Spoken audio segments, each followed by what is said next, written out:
mathematicians. Today we're going to find a super duper easy way to find the square of a number. And first of all, a square is when you multiply one number by itself. Now just take an example, 10, because it's real easy.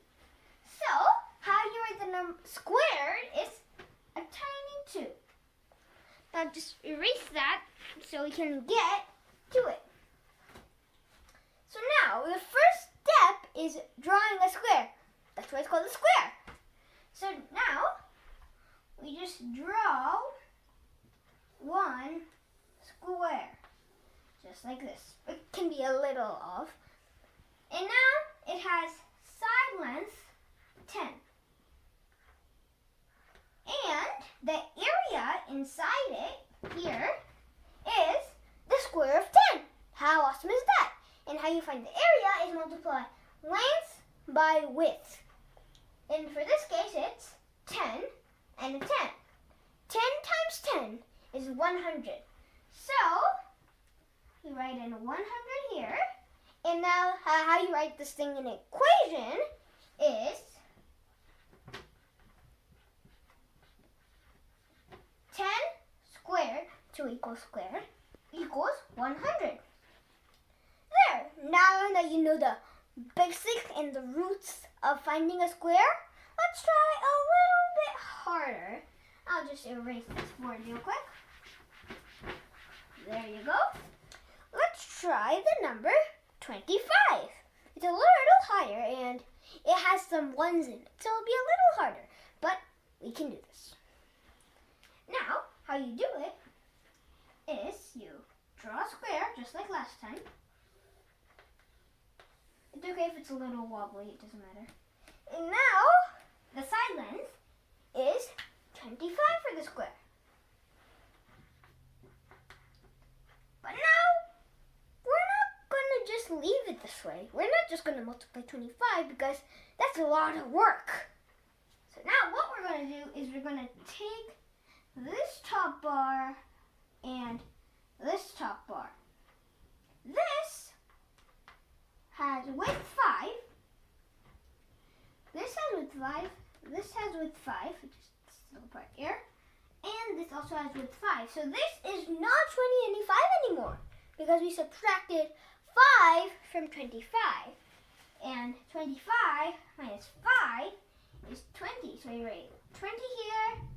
And this is also 20. And this height is also 20.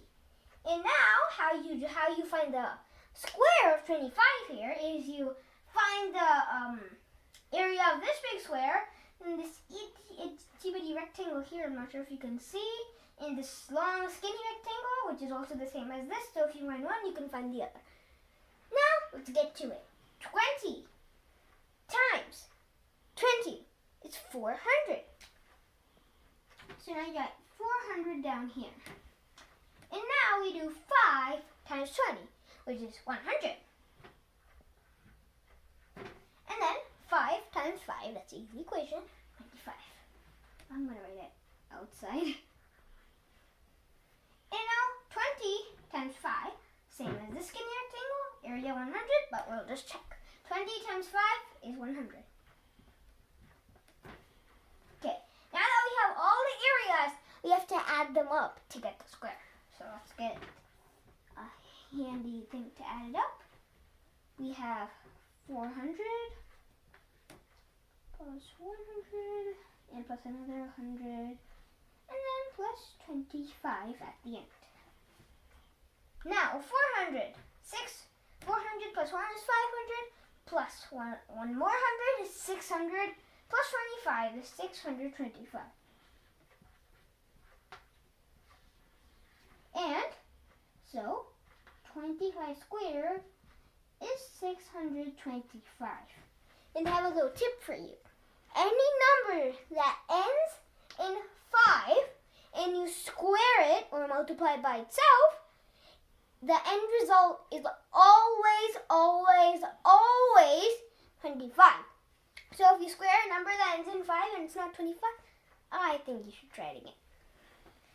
And now let's try an even bigger number because now you know that tip. Let's try a different number like 113. So let's just erase this again quickly. Okay, erased. And now we're going to draw the same square because it's a square. Okay, there you go. And now it has 113, but it's hard to multiply 113.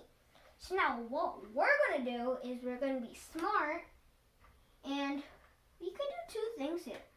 We could do 13 and 100, or we could do 110 and 3.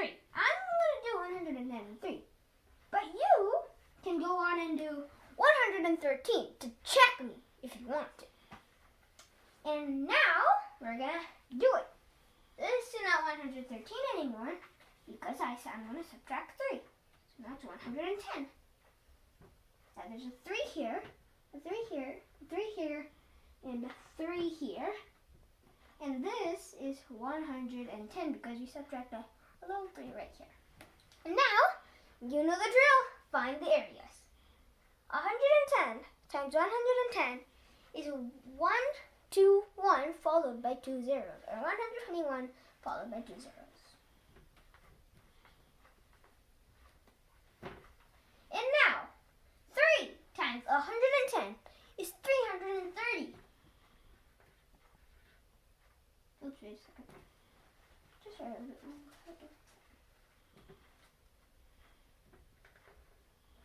And since this is equal to this is also 330.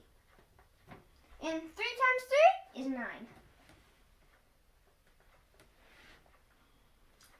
Now we add all these up. And I clearly don't have space to write this whole equation again. So I'm just going to use this square because it has a huge space and we don't want to waste it. So now we also have this area written down. So you have to write 330, 2 330s. I'm just going to combine those to write 660.